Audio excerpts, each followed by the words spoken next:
Que ya está con nosotros el ingeniero José Blandón Castillo y sus comentarios nacionales. Usted sabe, Fernando, que usted que es un estudioso de la historia y que realmente una de las cosas que nuestros estudiantes debieran saber es la historia. En la historia de este país. Pero lo que al final del día trasciende de la historia, porque la historia es lo único verdadero, si la cuentan bien. Además que no hay nada más agradable que escuchar o hablar de historia. Cuando un hombre se convierte en mito, su memoria es eterna. Observe, por ejemplo, hombres, para mencionar algunos, hombres como Justo Arosemena, guerrilleros y guerreros como Victoriano Lorenzo, cuya historia la conocemos poco. ¿Verdad? Bueno, es que hay algo que es indivisible. Yo siempre he dicho que la historia y la geografía deben estudiarse juntas. Porque tú vas a recordar un cerro, un río, una llanura por algo que ocurrió en ese lugar. Y lo de Victoriano Lorenzo, afortunadamente, pues Desertores sigue siendo una novela de obligatoria lectura. Y es la vida de Victoriano Lorenzo. Y es algo que es la historia nuestra, para que vean pues la división y todo lo que había en un momento en el cual los panameños nos odiábamos por unos a otros por el color partidista que llevábamos. Y Colombia nos metió en una su guerra. En su guerra. Nosotros estábamos con una zanja que había dejado los franceses. Con una hambruna y un desarrollo en la ciudad. Acuérdense que la población de Panamá, aquello que sería 250.000, 300.000 habitantes. Colombia mirando al ombligo y nosotros mirando hacia afuera. Esa fue la gran contradicción que generó, que, fíjense una cosa importante, fueron los conservadores panameños los que llevaron en sus hombros la independencia. Pero a lo largo de nuestra historia, hombres ahí donde iban, como Armando de Arias, Arnulfo Arias Madrid, entran a la historia para quedarse por siempre, porque se convierten en mitos. O sea, el pueblo los puso en un pedestal donde son inalcanzables ante el ataque del que sea. Sí. Es como, por ejemplo, Torrijos también. Están en las historias. Usted puede gritar todo lo que usted quiera, pero ese ruido no llega allá. Y además de eso es importante entenderla, porque nuestra nación, al entenderla, y yo noto que hay muchos panameños ahora que están más interesados en saber la importancia de lo que pasa en otro lado, sí, que en la importancia geoestratégica de la nación donde vivimos. Porque las campañas que nosotros desarrollamos, por ejemplo, en el 68, fue una campaña durísima. Yo no sé si ustedes recuerdan. Sí, la quiebre Pero en esa época tuvimos dos presidentes, unas elecciones traumáticas, que sus resultados no los vinimos a ver hasta 3 meses después, fracciones en poder, en fin. Y después nosotros vivimos una invasión y de la invasión llegamos a acuerdos que permitieron que el conjunto de fuerzas políticas que impulsaba el país, el panameñismo y el PRD, el torrijismo, fueron las fuerzas que estabilizaron y nos permitieron a lo largo de este periodo, hasta incluyendo ahora después las nuevas fuerzas con Martinelli, que estabilizaron el país y que nos permitieron un crecimiento sostenido 33 años. Por 30 y pico de años. Y que hoy, lo que hemos construido los panameños, porque no es una construcción, Fernando, que no, los panameños, la gestión, el jalonazo último para adquirir nuestro principal recurso estratégico.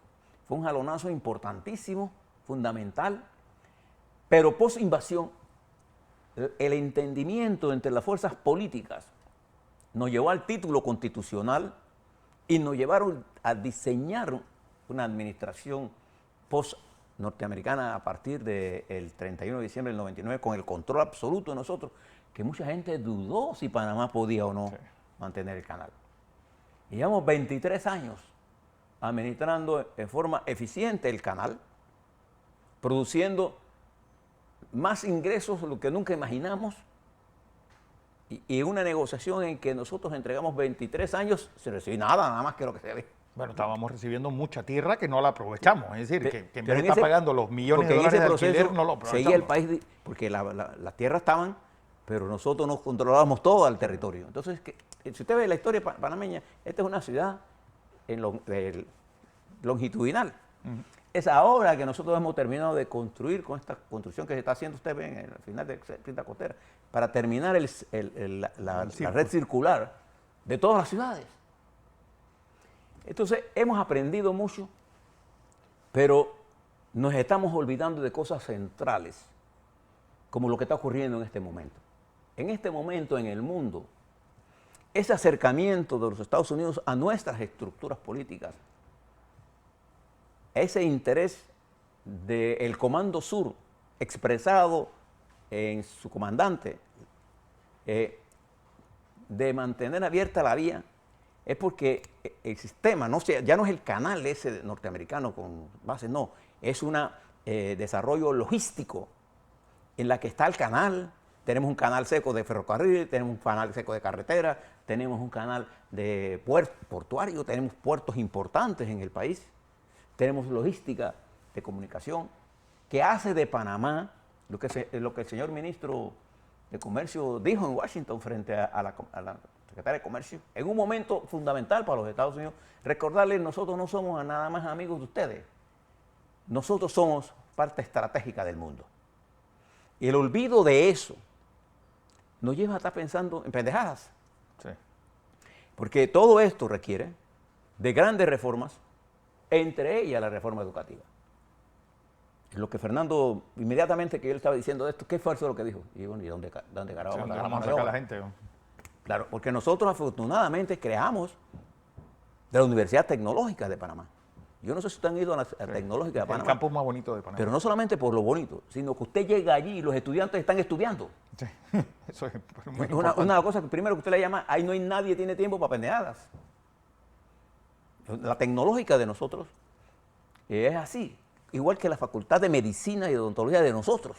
Que merecen un mejor sitio. Y que merece la Universidad de Panamá un sitio donde podamos crear también la Universidad Tecnológica de las Ciencias, de todo lo que es la inteligencia artificial, todo lo que es tecnología, todo lo que es la biología molecular, todo lo que es las matemáticas, la programación, la inteligencia artificial. Entonces, en ese camino, nosotros siempre hemos sabido unirnos. Nosotros diseñamos con la señora Piti, ¿se acuerda, Fernando? Un proyecto de turismo que se mantuvo durante un tiempo y que por la pandemia hemos retrocedido, pero el turismo hay que apostar a él. Pero para apostar a él también tenemos que apostar al desarrollo tecnológico en la agricultura, al desarrollo tecnológico en las universidades nuestras, en la preparación de nuestros maestros y profesores para que superen los umbrales de la lucha economicista. Y los maestros y profesores no se han dado cuenta de que su pérdida de peso político en la sociedad se debe a su falta de visión. ¿Quiénes nos enseñaron a nosotros a tener esa visión? Nuestros maestros y nuestros profesores. Porque ellos eran la vanguardia, no porque se autodominaban, sino porque ellos eran la vanguardia del pensamiento. ¿Quién dirigió todas estas luchas? Maestros, profesores, las bananeras, los obreros, los indígenas. El Frente Patriótico de la Juventud no es casual y la clase media panameña jugó un papel fundamental. Entonces estos son los sectores que se sienten ahora marginados. Y vemos algunas cosas. Fíjense que en la campaña electoral que está en proceso, unidos a las redes sociales, nosotros necesitamos entender las cosas que han madurado en la sociedad panameña. Porque al final del día nosotros necesitamos, en el año 24, un gobierno de unidad nacional. Y no de unidad para ganar nada más, no, una unidad para gobernar. Porque para ganar bastan dos grandes partidos que se pongan de acuerdo y gobernar. Y además, esa es una elección que la vamos a resolver en 4 o 5 meses. Pero lo que dejamos de hacer en este periodo de economía pesa enormemente contra nosotros. Si usted quiere verlo, mire Chile. El deterioro de las variables macroeconómicas de Chile se dieron en estos meses del señor Boric. Y hoy sigue sin gobernar. Porque no se trata nada más de la palabrea, no hagan lo que nosotros hicimos. Ahora, pero lo hicieron y siguen haciéndolo. O lo que usted está viendo en Colombia, el discurso ideológico es contrario a la capacidad de gestión de un gobierno que se da cuando usted entiende cómo es que funciona la economía, cómo es que se mueve la generación de riquezas y qué cosas yo debo lograr y qué cosas debo incluir en la participación. La nación panameña no fue construida con TikTok ni nada de eso, la nación panameña ni Instagram, no, la nación panameña fue construida por hombres y mujeres que tenían una visión clara del futuro. Nuestra independencia de Colombia nació de esa contradicción fundamental que había entre el Estado panameño, o el departamento panameño de aquella época, con la Colombia envuelta en miles de guerras internas y de conspiraciones internas, mientras nosotros estábamos preocupados hacia el mundo. Esa contradicción fundamental generó en diferentes formas nuestra separación. Y después, con todo el pase del Canal de Panamá y todo lo que hemos construido los panameños, sistema bancario, nuestro sistema, es una economía que apuesta al futuro. Pero ese futuro tiene que ser resuelto con un determinado nivel de unidad. De eso queremos esperar. Fíjense algunas cosas que usted debe saber hoy. Primero, recuerde siempre el tiempo. Hoy, la mente del panameño está centrada en problemas como ¿qué? El agua. ¿Y por qué el agua es más grave hoy? A pesar de que tenemos más capacidad de producción de agua. Porque no hay agua. Porque no hemos aprendido a tener embalses de agua. No cosechamos agua. Entonces, cuando no hay agua, ¿qué tenemos? No tenemos planta. Tenemos planta y no tenemos generación. Entonces, la planta de Chame, Fernando. Se quedó sin agua. Se quedó sin agua. Tú ves como el canal ha bajado. Nosotros estamos utilizando cada vez más agua del canal para beber. Y entonces Todas las potabilizadoras que se están haciendo están en la cuenca. Están en la cuenca del canal. Entonces nosotros tenemos que buscar opciones. Claro que hay opciones. El problema de la basura, que ya lo hablamos aquí, de los patacones. Hay tecnología moderna donde usted puede tener esa recolección de basura en el centro y las plantas nuevas. No producen nada de estas cosas que usted está viendo. ¿Pero qué necesitamos? Necesitamos que nuestros políticos entiendan que los próximos 10 años son fundamentales para nosotros. Y fíjense que en esta campaña, evalúela de acuerdo al tiempo. Usted ve por ahí todo el mundo tratando de hacer polla ya para el 24. No hay ninguna forma, se lo digo por mi poca experiencia y madurez política, eso sí, puede tener. No hay ningún periodo de la historia de la humanidad de los últimos 150 años que haya tantas cosas sucediendo simultáneamente y con capacidad de afectar mundialmente, como está pasando ahora. Entonces es muy difícil predecir las cosas. Lo que sí sabemos, por ejemplo, que los grandes centros de poder económico tienen un nivel de estabilidad que incluso se ven amenazadas. Los Estados Unidos, la República Popular China, que son las economías poderosas. Rusia no siquiera entra en el esquema. Ya no está en esa liga. De nada. Aquí las economías son Japón, China, Corea del Sur, India. Taiwán, India, Singapur, Vietnam, Malasia. Las emergentes de Malasia y Camboya, Australia, Inglaterra y Europa y Canadá.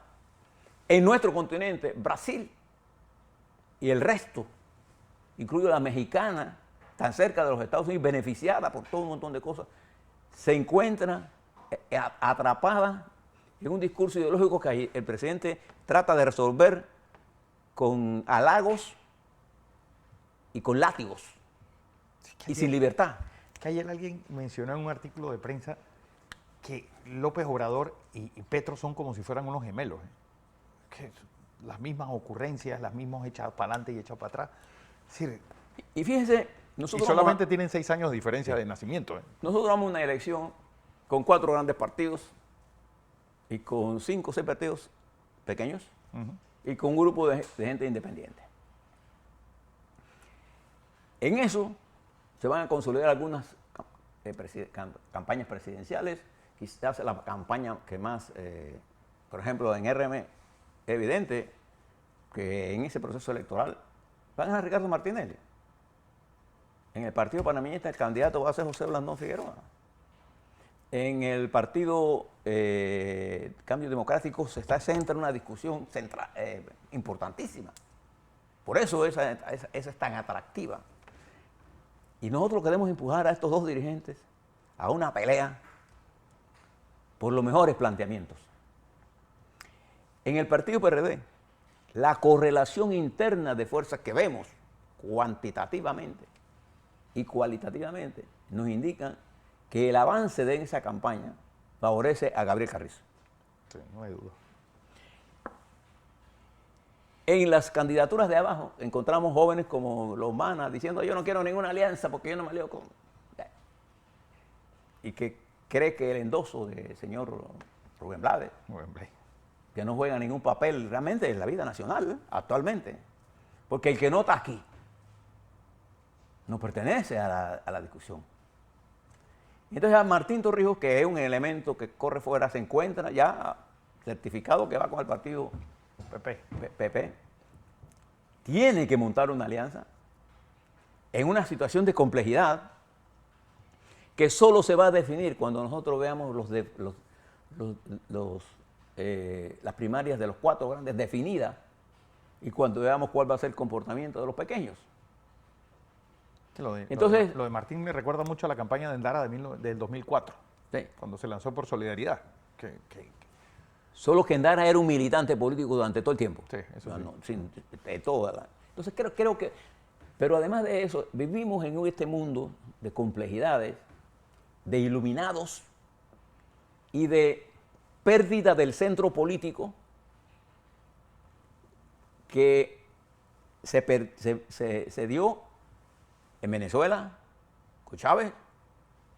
Lo liquidó a la clase media, a la empresarial y destruyó el movimiento obrero de ese país. En Colombia, el centro para las elecciones se perdió, quedó en la Asamblea. Petro logra un acuerdo con la Asamblea y lo pierde. El señor de Ecuador no lo logró, se lo habían logrado por él y lo rechazó y ahí está en juicio. En Ecuador, en Perú, ganaron los extremos, quedó el país entre Fujimori y el señor Castillo. Ganó el señor Castillo por un pelito del electorado. Y el país quedó dividido. Él está preso. La otra señora está en 3 y 2. En Bolivia, el arquitecto de los primeros años de los avances del señor Evo Morales hizo cosas. Y ahora él paga el precio de las decisiones que él como economista tomó en la administración de Evo Morales. En Chile, que era el que competía con nosotros, y ahí viene ahora nosotros. Nosotros tenemos, mis queridos televidentes y radioescuchas, un país con la mayor probabilidad de convertirse en el primer país desarrollado de nuestro continente después de los Estados Unidos y Canadá. El segundo mundo. Por lo menos estamos en el segundo mundo. Estamos camino al segundo mundo. ¿Qué necesitamos? Entender cuál es el futuro que tenemos. Y esto se va a decidir en el 2024. Porque vienen los meses más difíciles. Y la administración del presidente Torrijos administró los indicadores macroeconómicos de nosotros, Fernando, también. Son muy bien. Nuestro sistema bancario está bien. Nuestro sistema logístico está operando bien. ¿Qué es lo que necesitamos? Tener la fuerza de concentración de un volumen de energía que permita hacer los cambios estratégicos. ¿Cuáles son los 3 cambios estratégicos que tenemos? Educación, el programa de validez de muerte y el desarrollo de sectores económicos que generen empleo de alto nivel de ingresos. ¿Cuáles son ellos? Los tecnológicos. Claro. No nos engañemos en eso. Y ahí juega un papel importante ¿quién? La clase media panameña. La más ignorada, la que produce los profesionales. Nuestras muchachas hacen un gran esfuerzo, nuestras mujeres están mejor preparadas que nuestros muchachos.